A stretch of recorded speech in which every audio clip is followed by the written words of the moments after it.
Hər vaxtınız xeyir, dəyərli dostlar. Bugünkü mövzumuz çox maraqlıdır və qonağımız ondan da maraqlıdır. Qarşılayın, bugünkü qonağımız saç ustası, həm də elə-belə yox, uşaqların saç ustası Vüqar bəy Quluzadə. Xoş gördük sizi. Dəvətiniz üçün təşəkkür edirəm ilk öncə. Mən də istədim ki, sizi görüm, şad oldum. Təşəkkür edirik. Mövzumuz ilk öncə dediyim kimi çox maraqlıdır. Niyə? Çünki valideynlərin sualları həddindən artıq çoxdur və biz qərar verdik ki, bu sualları elə bir böyük podkastda yığıb sizlərə səsləndirək. Vüqar bəy, gəlin ilk öncə ondan başlayaq. Valideynlər uşaqları hansı saç ustasına aparmalıdır? Ümumi saç ustasına yoxsa sırf uşaqların saç ustasına, uşaq üçün olan ustaya mı xüsusi aparmalıdır? Əlbəttə ki, yəni uşaqları uşaq salonuna aparmaq mütləqdir. Yəni kişi salonuna yox, həmişə dediyim kimi mövzularda. Uşaq salonu üçün uşaqla mütləqdir. Bu mövzu çox vacibdir və çox belə deyək də, yəni geniş müzakirə olunan mövzudur. Bəzi adamlar deyir ki, nə fərqi var? Yəni bunun əslində mən düşünürəm ki, bəzi məqamlar var ki, gəl onu açıqlayaq. Hansı məqamlardır? Bunlar əlbəttə ki, gigiyena baxımındandır. Bir də başqa məqamlar da var. Ustamız bu suala cavab versin. Bəli, əlbəttə ki, ilk öncə gigiyeniyadır. Yəni demirəm digər salonlarda gigiyena yoxdur. Var. Lakin uşaq üçün qarışdırmaq düzgün deyil. Əlbəttə ki, uşaq üçün olan alətlər, qayçılar steril olmalıdır hamısı. Səliqəlisən. Yəni spirt vurdum o demək deyil ki, bu mikrob yoxdur deyə bir şey yoxdur. Demək ki, siz bunun bu baxımından çox diqqətlisiniz. Bəli. Öz salonunuzda. Aha. Yəni Vüqar bəy, belə bir sual verim. Uşaqların bir də maraq dünyası fərqlidir. Adi böyüklərin salonuna gedəndə uşaqlarda hardasa çəkingənlik, qorxu yarana bilər. Düzdürmü? Deməli, burada bir mövzuya da toxunaq. Uşaqların salona ümumiyyətlə getməkdən qorxmaq mövzusuna. Valideynlər isə onu hazırlamır və birbaşa salona gətirir. Orada belə bir hardasa uşaqlarda qorxu, bir maraqlı məqamlar yaşanır. Gəlin bu barədə də biraz danışaq. Uşaqların saç kəsimində valideynlərin rolu çox böyükdür. Həm mənim üçün böyük roldur, həm də valideynlər üçün. Məsəl üçün 50%, 60% mənim üzərimə düşürsə, uşağın travma almaması, 30%, 40% isə valideynin üzərinə düşür. Evdə adaptasiya edir. Salona gəlməmişdən öncə deyir ki, bax oğlum, gedirik salona, sən əylənəcəksən, yeni saçların olacaq, gözəl görünəcəksən. Yəni anidən qərar burada elə bil ki, öncəsini və sonrasını şəkil kimi çəkib uşağa da göstərmək olur, düzdürmü? Uşaq əyləncəli qəbul etsin bu prosesi. Bəli, bu qorxuları aşmaq üçün hansısa birinci addımları valideyn atmalıdır. Bəs sizin üzərinizə nə düşür burada? Mənim üzərimə düşən ən böyük məsuliyyət odur ki, uşağın ilk saç kəsimi mən tərəfdən olsun, uğurlu olsun ki, uşaqlarda adaptasiya lazımdır. 15 gündən biri isə adaptasiya eləməliyik biz uşaqları. Valideynə məsəl üçün mən yönləndirirəm, deyirəm, indi kəsim etdik. Şərt o deyil ki, bu dəqiqə kreativ bir saç düzümü eləyərik. Məsəl üçün bu uşaq 3 aylıqdır, yəni burada kreativlik bir şey yoxdur. Çox kiçikdir və artıq əlbəttə ki, burada düşünürük ki, travmasız başa gəlsin bu proses. Bəli, əlbəttə ki, birinci saç kəsimi burada çox önəmlidir. Əlbəttə. Hansı usta və necə yanaşma ilə kəsir, düzdürmü? Əlbəttə. Aha. Deməli, travmasız başa gəlmək üçün də əlbəttə ki, ilk öncə psixoloji hazırlıq. Bəs dediyim kimi, rəngarəng dünyanı da bəzəmək üçün sizin yəqin ki, xüsusi buna yöntəmləriniz var, hansısa bir alətləriniz var, eləmi? Əlbəttə ki, yəni ilk öncə bütün alətlər səssiz icra olunur uşaqlar üçün. Yəni digər salonlardan fərqli olaraq, yəni alətlərin səsi sıfıra bərabərdir. Uşağın səsi çox maraqlı bir məqamdır. Uşaqların yəni ən həssas yeri səs və toxunuşdur. Bilirsiniz ki, yəni bu dəqiqə 90% uşaqda bu qorxu problemi var. Bəli. Yəni biz alətləri səssiz seçirik. Qayçılardır. İlk öncə qayçı ilə başlayırıq saç kəsiminə. Yəni salona uşaq girən kimi saç kəsimi etmək düzgün bir şey deyil. Bəli. Əlavə vaxt və zaman ayırıb onlara adaptasiya eləməliyik salona ki, öyrəşsin. Burada bir məqama toxunmaq istəyirəm. Bəzi ustalar deyir ki, daha çox müştəri qəbul eləmək üçün vaxtı tam olaraq elə seçir ki, dalbadal uşaq müştəri qəbul eləyir. Amma siz mənim xoşuma gələn bir məqam oldu ki, siz dediniz ki, adaptasiya vaxtı verirəm. Yəni artıq bu vaxtı siz bir müştəriyə ayırırsınız, bir uşağa ayırırsınız. Bu çox önəmlidir və valideynlərin buna qarşı reaksiyası necədir? Əlbəttə ki, elə bir valideyn var ki, məsələn, deyir mən tələsirəm də, mən tez bunu qucağımda kəsim gedək. Mən deyirəm yox, onda əsla mən yox, başqa ustanı seçin.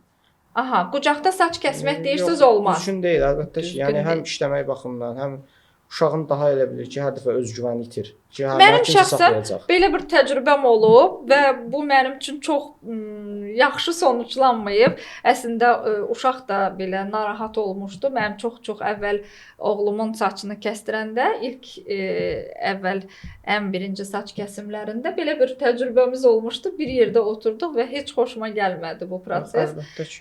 Düşünürəm ki, bu təcrübəni icra etməsin valideynlər, əvvəlcədən ustamız tövsiyə etmir. Yaxşı, bəs rəngli maşınlardır, ətrafında rəngli fiqurlardır və yaxud multfilmdir, hansısa Bəli, əlbəttə bunu ki, edirsinizmi? Bəli. Bunu tövsiyə edirsiniz? Bəli, yəni hal-hazırda yəni bir çox uşaqların da bu dəqiqə telefona bağlı olması yaxşı bir nəticə deyil, bilirsiniz ki.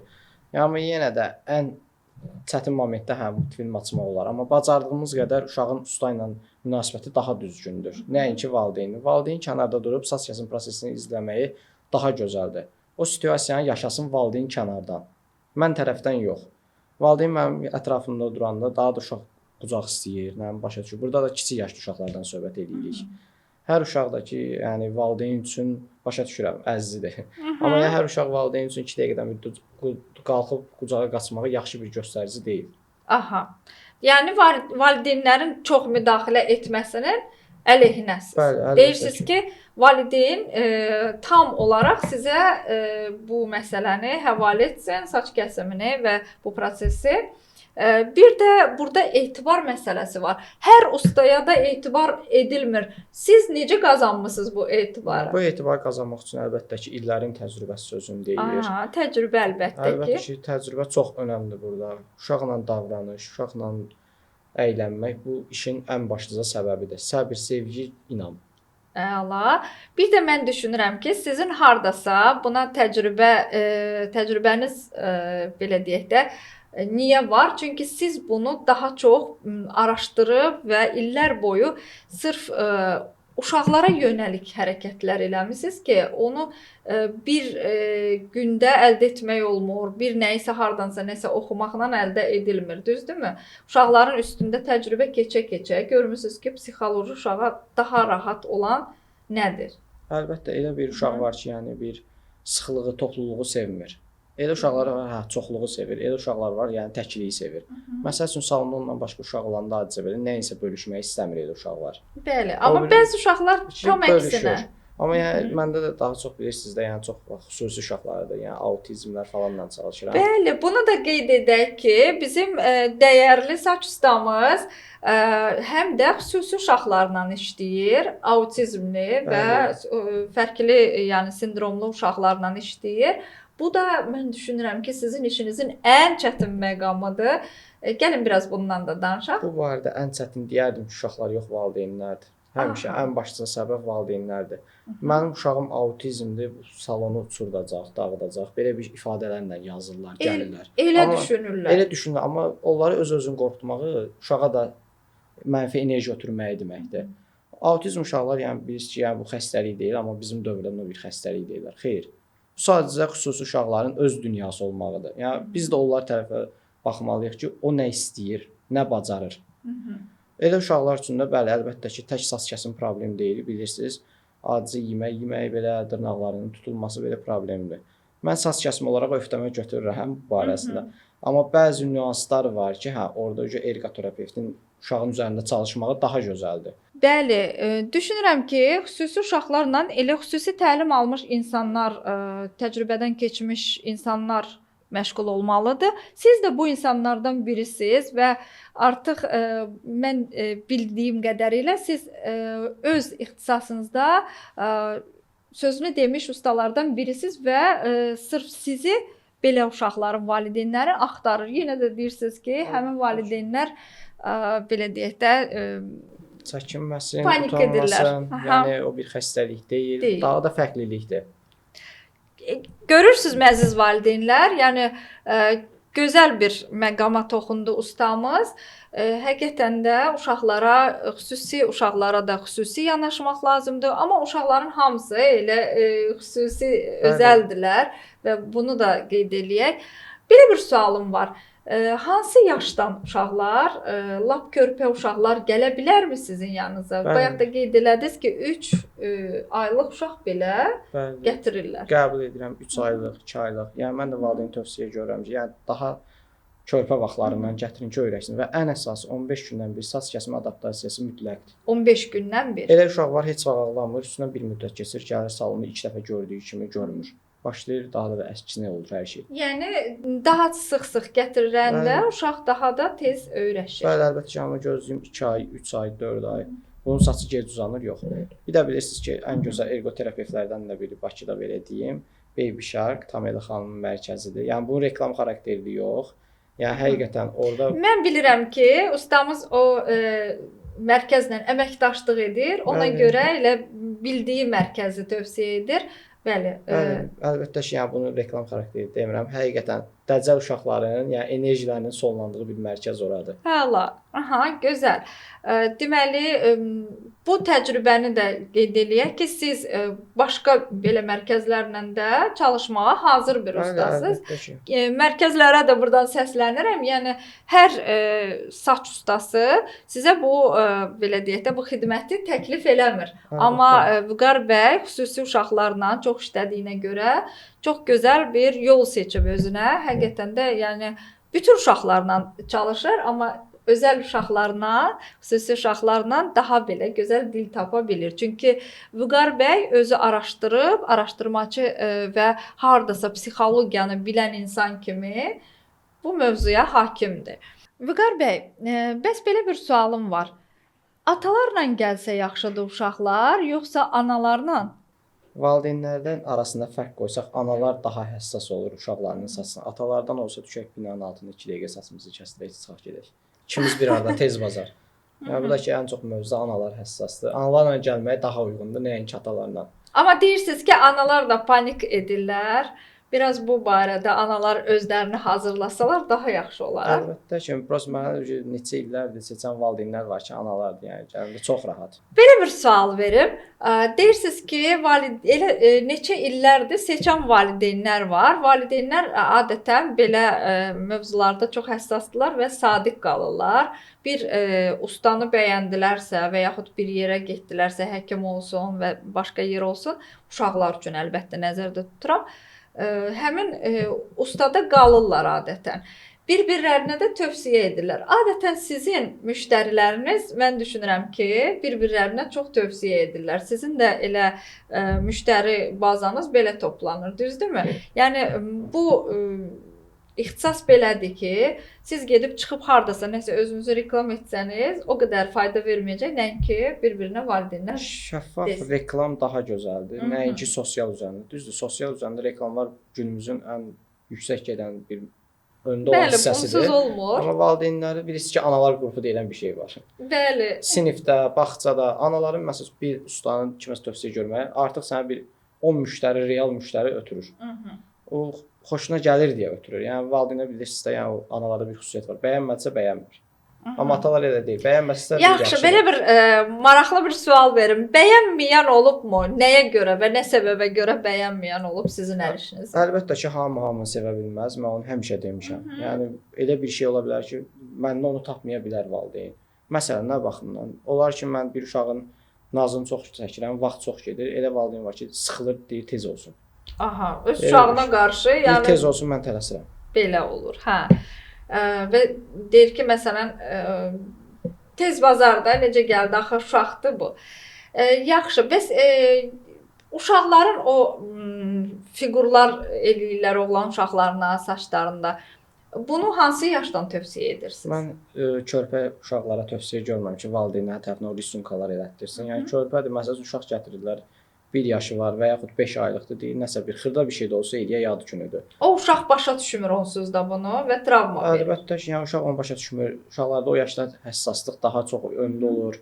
O ön planda olan həssaslıq Bir də vaxt aparır deyəsən. Əlbəttə ki, vaxt aparır, ön planda olur bu həssaslıq. O həssaslığı aradan qaldırmaq üçün yəni o risunkalara etməsək daha gözəldir. Risunkalar eləyin 5 yaşdan yuxarı, 6 yaşdan. İnadlıq eləməsin valideynlər, Əlbəttə yəni ki. bu mövzuda da, yəni çox israr eləməsinlər. Mən Uşaq düşünürəm. özünü tam o anı hiss edirsə, Özü rahatdırsa, görüb bəyənəcəksə uşaq onu eləsin. dilinə gətirə biləcəyi yaşdan eləyin. Aha. Belə bir sualım var. Məsələn, bayaq da belə bir məqama toxundunuz. Dediniz ki, ata ilə uşaq gedəndə evin altındakı bir salona tez bir zamanda gedə bilər və hər ikisi də eyni salonda saç kəsdirə bilər. Məsələn, atalarda bu çox şeydir. Bir də analar da məsələn oğlan uşağıdır, aparır elə öz salonunda, özü saç prosedurlarını, başqa prosedurları edənə qədər uşaq boş qalır. Buna nə deyərsiniz bu məsələyə? O məsələdə mən həmişə düşünmüşəm ki, nə vaxtsa öz biznesimi quracağam, salonumu açacağamsa, orada bir uşağın baş qatmağa, əylənməyə bir yeri olsun. Valideyn öz saç kəsməsini etdirsə, məsələn, analar. Ata ilə uşağın bir yeri saç kəsməsi düzgün deyil. Eyni salonda, yəni böyüklərin salonunda etməsinlər. eyni Amma deyil. başqa bir gövşə olsa, Əlbəttə ki, bir kiçik uşaqlar bir yer də olsa, uşaqların oynamaq üçün mütləqdir ki, uşaq darıxmasın. nə gözəl. Bir də belə bir sualım var. Uşaqların saç baxımı bu da məncə çox seçilməlidir böyüklərdən. Yəni burada şampunlardır, xüsusi şampunlardan istifadə eləməlidir, Düzdür, düzdürmü? sizin sözünüzə əsasən deyirəm ki, yəni elə uşaqlar var ki, saçlarında bir də görürsüz körpəşdən qabıqlanma olur. Anadan gəlmə belə üzr istəyirəm, qabıqlanma olur. Bəli. Onun üçün xüsusi gellər var, şampunlar var ki, nəzərdə tutulmalıdır. Məsələn, valideynin özünə hansısa bir firma şampunu işlədir tərif tərəfdən, uşaq eləmək qeyri-mümkündür. Uşaqlara olmaz. Əlbəttə ki, olmaz. Qəti şəkildə, yəni olmaz. usta tövsiyə etmir böyüklərin şampununu uşaqlara istifadə etmək. Əlbəttə ki, Neçə yaşdan yuxarı böyük şampunu istifadə 8 edir? yaşdan yuxarı artıq yaş böyüdükcə o şampunların da öz yaş məhdudiyyəti olan deyilən bir şey var. Elə şampunlar var, biz bilmirik. Düşünürük ki, şampun xarab olmur. Amma belə bir şampunlar var ki, olur. Aha. Amma bəzən valideynə deyir ki, şampun da qalıb orada işlədir. Amma elə şampun var, qaldıqca mayeəsi çürüyür. Bunu bilmirdik. Yəni şampunun dibinə çöküntü yaranır, onun uşağın dərisinə düşmür. Valideyn həm bunu özünə işlədir, həm uşağa. Valideyndə Deməli düzgün deyil də. valideynin qəti saçına belə qabıqlanma verməyə bilər. Amma uşağa sırazı verir. Çünki uşaq həssasdır. Dərisi saç çox dərisi həssasdır. həssasdır. Əlbəttə ki, Bu cür problemlər daha çox yayılır. olubmu ki, uşağa hansısa bir şampun və yaxud hansısa bir vasitə allerjik reaksiya versin və yaxud nəsə belə bir şey? Bəli, olur. Yəni ən əsası yay sezonunda olur belə hallar baş verir. Niyə? Yayda uşaqlar daha çox baseynə daxil olur, eləyir. Hovuzda müxtəlif bir papaqlardan istifadə edir. Saçın kökləri qırılır, zəifləyir. Onun üçün xüsusi, yəni gellərimiz var, şampunlar var, maskalar var, saçı qorumaq üçün. Yəni onlar maskalardan Baxım edirsiniz bir növ. Uşaqlar, bəli, uşaqların baxımı bu dəqiqə böyüklərin baxımından daha vacibdir. Bəli. Əlbəttə ki, ümumiyyətlə bunu bilirik ki, uşaqların ümumiyyətlə baxımı hər bir məqamda həm bahalıdır, həm də daha önəmlidir. Uşaqları körpə yaşından daha ciddi baxmaq gərəkdir. Və son olaraq belə bir sual verəcəm sizə.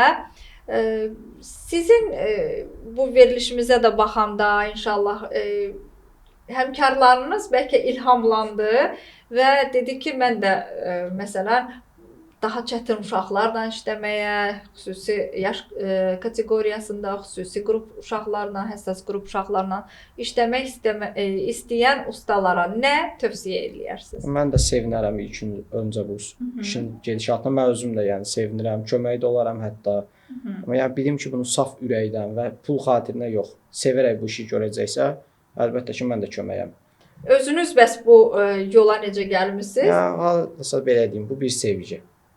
Yəni uşaqlara olan.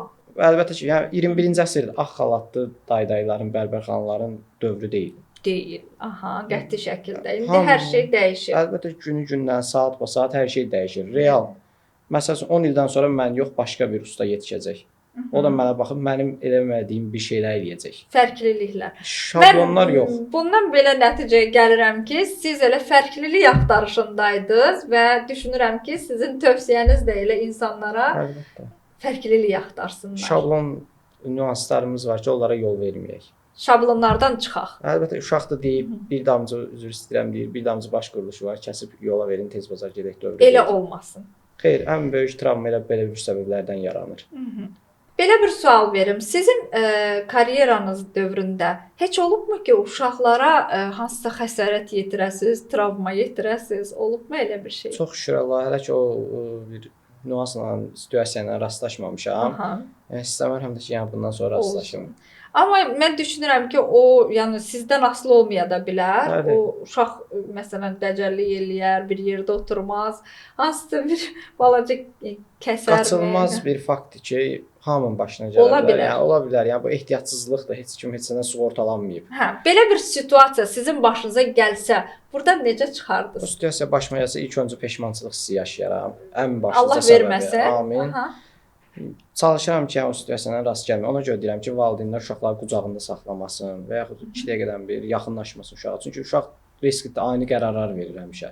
Tərəflər o anı yaşamayım deyə ona görə mən yol vermirəm o işlərə. Ona görə də bayaq da qeyd etdiyiniz kimi daha çox vaxt ayırırsınız uşağın sakitləşməyinə və s. Əlbəttə 5 dəqiqə ilə mənə heç nə olası deyil. Buna görə sizə həqiqətən də alqış düşür. Çünki hər adam belə düşünmür. İşini yola verməyə çalışanlar çoxdur və Əlbəttə. sizin bundan bu qədər həssaslıqla yanaşmağınıza həqiqətən də mən öz tərəfimdən deyirəm, əminəm ki, həm sizin həmkarlarınız, həm də valideynlər tərəfindən alqışlanacaqsınız. Çox sağ olun Vüqar bəy. Belə bir maraqlı mövzuya toxunduğumuz mövzulara da doğrusu deyərdim. Çünki həqiqətən də mövzular çox maraqlıdır. Mən şəxsən bilmədiyim şeylər burada çox idi. Əminəm ki, məni kimi valideynlər də çoxdur. Ekran qarşısında belə deyək də, yəni maraqla izləyəcəklər bu podkastımızı və inşallah gələn görüşlərə də təşəkkür edirəm. Çox sağ olun. Mən də sizə təşəkkür edirəm. Dəvətiniz üçün minnətdaram.